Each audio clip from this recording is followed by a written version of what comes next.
Hello friends, Litronics here, and today we're gonna be playing Thrall at the Cursed Hollow, so let's have a quick look at our team compositions. It's gonna be Thrall, Xayah, Keltas, Rhaegar and Alarak versus Xayah, Arthas, Gazlo, Chromie and Tyrande. So Thrall is actually a very interesting hero for myself, for me, because he is... Like a couple of months ago, there was a time when Thrall and Zagara and Falstad were very contested picks because they were good at solo laning. Thrall, Falstad had global mobility. Thrall was just the best solo laner in the game. Now he is kind of replaced by Chen in that role, but he is still pretty strong. And during that time, like I consider that Falstad and Thrall were one of my weakest heroes, and they were very contested, so I kind of had to learn them. And I definitely took my time to learn Falstad. Like, I consider myself really good Falstad right now. And what helped me to do that is just casting Gusts without thinking about it. Like, if you want to reset the fight, do it now, because that way your teammates won't waste their heroics to maybe turn it around, right? You just cast Gust and now it's all good. So it definitely helped me with learning Falstad. And I never really took my time to learn Thralls though, even though I probably should have. Oh my god, even though I probably should have, but he's definitely in a good place right now. The difference being is that he isn't necessarily an assassin. Like when you, oh my god, when you think about assassins, you think about Kerrigan, you think about Alarak maybe, but Thrall doesn't fulfill their roles. What he does is that he has awesome team fighting capabilities, but he is actually pretty awful at getting kills. Like, to get kills, you want Nova, you want Kerrigan, you want Greymane, Alarak. Those guys are really good at that. Thrall, not so much. Like, his engage potential isn't really that strong either. The best engage Thrall has is actually his ultimate, but it obviously has very long cooldown, and relying on it all the time maybe not the best idea. Thrall in fact feels more like Arthas, in the respect that Arthas also has bad engage, but he is really good at counter-attacking, so when your team gets engaged upon, Arthas is really good at counter-attacking and maybe disengaging, because you can land guaranteed root, you can use your Frozen Tempest to slow down the momentum of the enemy team, whereas engaging with your roots is probably not the best idea.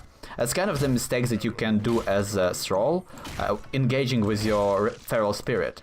If it's a 1v1 situation, okay, it's not too bad, like if you are healthy enough. But in a team fight, engaging with your Feral Spirit probably means that enemies will have the momentum, not the momentum, but will have the ability to retaliate to your attack even before you engage, like even before you reach them with your movement speed. So that's definitely not the best way of doing that. Arthas will actually die here if I'm going to land my wolves, of course, that is. But yeah, that was awful. That was my bad there. I could have easily killed him, but for some reason I decided to miss my wolves, so that's great. But yep, Thrall's job isn't to kill people. And that's kind of how you want to play it. You don't want to engage early on, like you definitely want to wait for your tanks to do all of the heavy lifting, like to secure people in place, to maybe get some damage or waste their cooldowns, right? And then you just poke with your Chain Lightning. Like basically your role in a team fight is to stand back with your squishier teammates, like with your healers, with your ranged assassins, as long as possible, and then when the moment strikes, you use your Earthquake and then maybe secure a kill, maybe disengage, help them out. Like, you are a team fighter, you aren't a good solo assassin in that respect. So that's definitely kind of how you want to be playing Thrall, in my opinion. I actually left my team here because I wanted to get the XP here, so I just left them on their own. They actually need to just disengage and give them the tribute now, because we got enough XP from this. Like, we got all we ever wanted from this top lane. Like, we have the XP, we have the pushing power, but now that we are dying, this was actually I don't know, we should just let it go, guys. Just let it go. I don't know why they still stick to it. Well, we will get the fountain, so that's not too bad. Oh my god, they really need to stop doing that. Just let it, it's just the first tribute. We get nothing from it. Instead, I just got you like two towers, scratch the fort a little bit. This is definitely worth it. It's just a little bit sad that my team doesn't understand the value of pushing. Okay. What do we go for level 4? Yeah, by the way, the build for Thrall, you always kind of want to go for either Rolling Thunder or you go for block, depending on what are you facing. Then at level 4 you go for Ride the Lightning. I really like it. You can kind of go for Envenom, but Ride the Lightning actually provides you a lot of sustain mid-team fight, and it also allows you to chain, like to use versus summons. It's very effective because it's almost guaranteed to hit some of the summoned creatures there and give you even more Frostwolf resilience, which is your trait as Thrall, which allows you to actually heal for quite some damage, especially when you are fighting those 5v5s. Okay, I mean, Arthas tried to stop me. We should be able to grab. Oh my god, guys, can we please? And this should be a kill on Arthas there. Can we get something else done? We need to kill the turret though. We need to kill the turret because it's gonna be annoying. And now Gazelle actually made a mistake. I caught him. Can we get a kill? The slow from the turrets. Oh my god, this is so painful. Oh, Xayah. Damn, that was rough. Xayah, come on. That shield actually saved him so hard. That shield saved him so hard. But yeah, as you clearly saw, we had a bit of trouble getting the kills, even while using all of our abilities and everything. It wasn't really a great time in that respect. But look at this follow through damage though. Oh my god, this is so powerful. This is kind of what makes Thrall super strong. That extra burst on every auto attack he has. And that's kind of what surprises me all the time too, is Thrall's damage output. Like, I know that he is a really strong melee assassin, like his damage is amazing, but it always comes to me as a surprise, like exactly like how much damage he has, because it's always more than I think it will be. So you definitely always want to be playing kind of careful versus Thrall, because he can kill you really fast if you get caught out of position.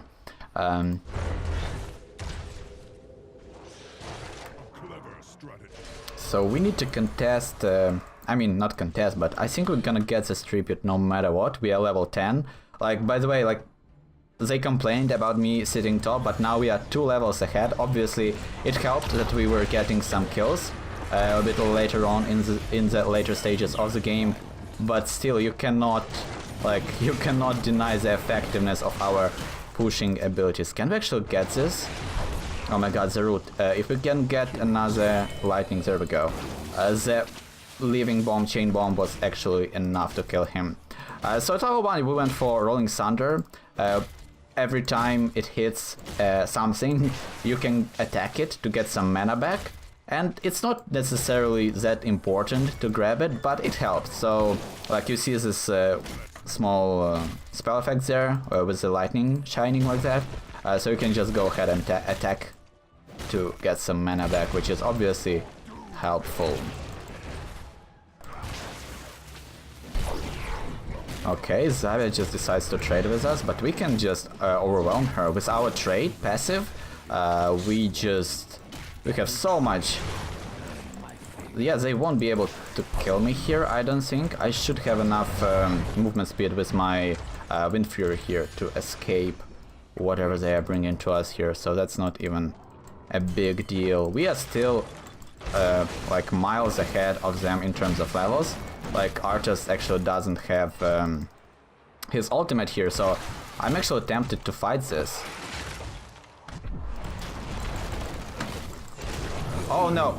I should have used my Wind Fury instead of my Wolves. I thought that I would be able to proc my Frostwolf Resilience there a little bit earlier.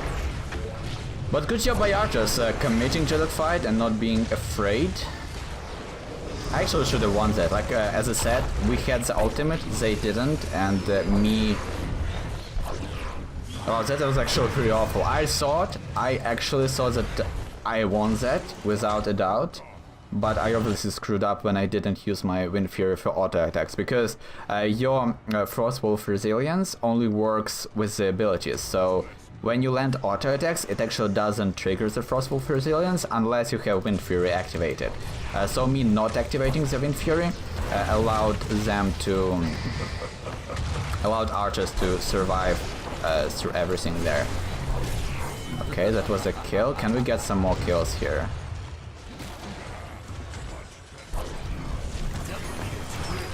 Root, I will root him. He is rooted, but we are out of range. But we can actually force the gates here, without a doubt. Can we get a pull from Alrak maybe? I'm gonna go for Giant Killer. They have lots of warriors, so Giant Killer obviously works quite well, especially at level 16 with the Tempest Fury, because Tempest Fury doesn't actually reduce the damage of the Giant Killer, which is quite amazing. This is actually, we shouldn't be doing this. We shouldn't be doing this at all. I will disengage, so we should be safe now. But yeah, that was super risky. If they had a little bit more momentum, we could have paid for it quite a bit. But it's okay. In the end, it was okay. Can we re-engage this maybe? Now the enemy team is overextending. We are like 4 levels ahead. They shouldn't be fighting us at all. But for some reason they are doing just that. Can we actually catch up to him? Now we have our Wind Fury, so we'll be able to heal up, and we have the Giant Killer, so now Arthas actually doesn't really stand too many chances there of killing us. Let's actually kill this fountain. It's kind of annoying that it's still alive. And yeah, follow through damage for Thrall is so helpful, because his auto attacks by default do so much damage, and the amplification of follow through and then Nexus Blades at level 20 really helps him out a lot. By the way, I kind of like Nexus Blades a little bit more than the Bolt of the Storm talent, even though as Thrall, Bolt of the Storm is really effective for you, since it actually helps you out with that assassination potential. You can kind of blink into somebody's face and start attacking them. But Nexus Blades, I think it offers you more in terms of team fighting, because you get more damage. Also, you obviously get some slows, which allows you to stick to targets better. Like, for example, Archers won't really be able to run away from me with the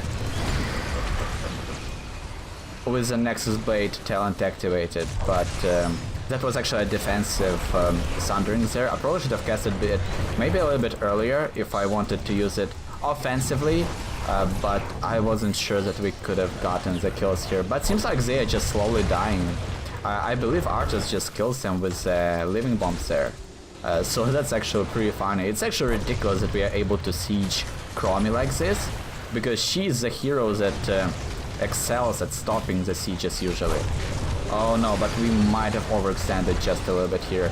I will get maybe stunned by Castle there. Let's actually kill the fort while we can. The root should allow my team to kill him, and yeah, we got the fort, we got the keep, and now we can maybe get some... Oh no, that was so beautiful. Very well done by Saga, and that's actually the game here. I mean, we did what we were supposed to do as Thrall, I assume, like we controlled the fight, and that's like, what? That's like, what? I mean, we got a lot of XP for our team, and we tried to control the fight as much as possible, tried to make sure that the enemies don't have an easy time engaging on our team, but I'm not sure if it was a good showcase of Thrall's effectiveness as a hero, but overall it was... I don't know, quick matches lately are really weird, because I believe what happened is with the introduction of unranked draft, lots of people kind of switched to that, lots of people that were playing quick matches, because now you can play ranked but not lose points. So queues were taking like 5-6 minutes almost consistently for quick matches. So Blizzard decided to maybe spread out the MMR gap in which you can queue, because right now the queues are like 1 minute, 2 minutes top, and I've been playing with people who are like level 20 or like level 25, and I'm not saying that if you don't play a lot of games you cannot be a good player and your MMR cannot be that high, but there's a big difference between a good player who played like 100 games and a good player who played 2000 games, for example. Like, there's a huge difference between those people in terms of what they can do on the battlefield. So I don't know, like, matches lately haven't been that great for quick matches, so it feels a little bit weird. But Thrall, right now, he's not the best. I don't think he's the best hero right now, by far. Because he isn't an assassin, and I would definitely prefer an assassin on my team.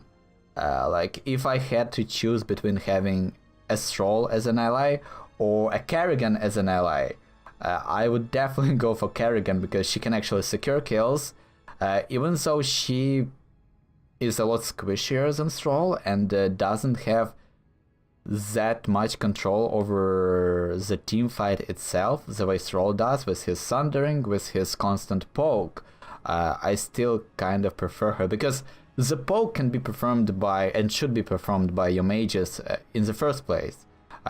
So having Thrall in that role, helping out a little bit, I don't know if it's really worth it. But if you need a solo laner, a solid solo laner, and you don't have Chen available, Thrall is definitely the best choice by far. So that's definitely where he kind of comes into current meta right now. But I don't think he's really that good aside from that. I really think that that's where his effectiveness comes in, and I would definitely prefer a person who can get kills. I would definitely prefer, because you clearly saw that even versus Gaslow, the hero that suffers so much from engage against heavy engage. Gaslow and Chromie both have the same issue. We weren't really able to catch up with him because of his slow. Was it his slow or was it just a slow? Yeah, because of the engine gunk.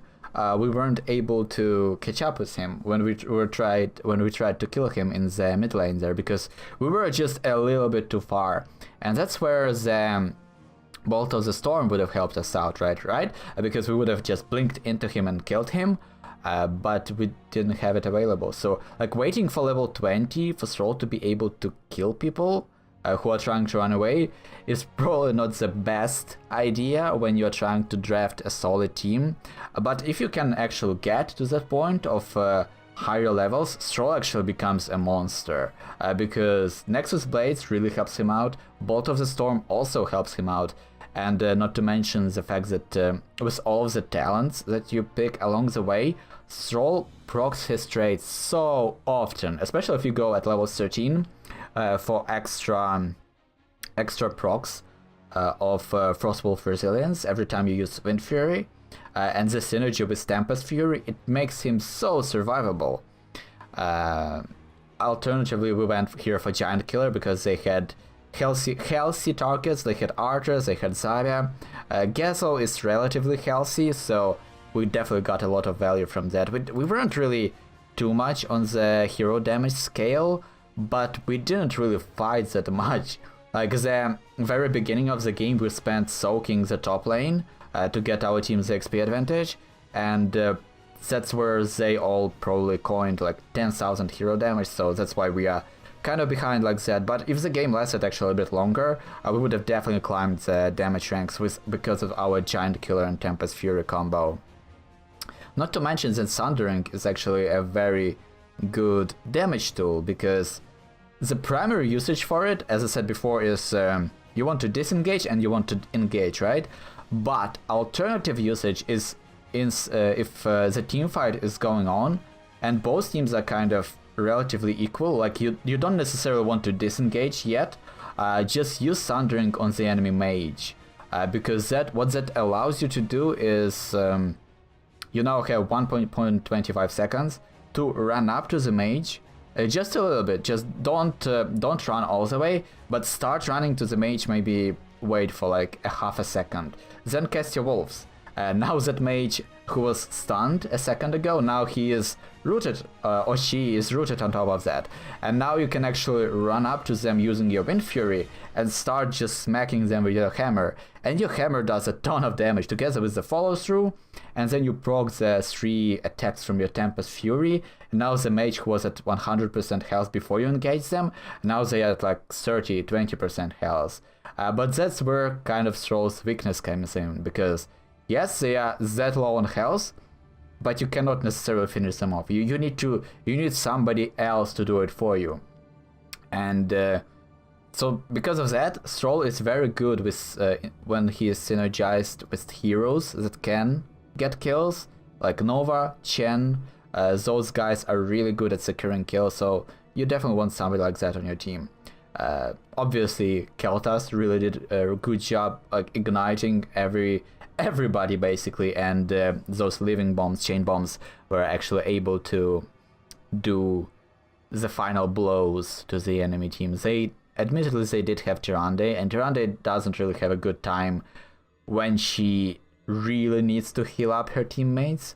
Like, she's definitely a hero that benefits from a more aggressive stance. Like, if your team is ahead, Tyrande is really good at keeping the lead, because even when the enemy team tries to retaliate, you just use your trait on them. Now the warrior who maybe caught one of your assassins off guard, now he's vulnerable, and your whole team just destroys him because of that vulnerability and that level lead.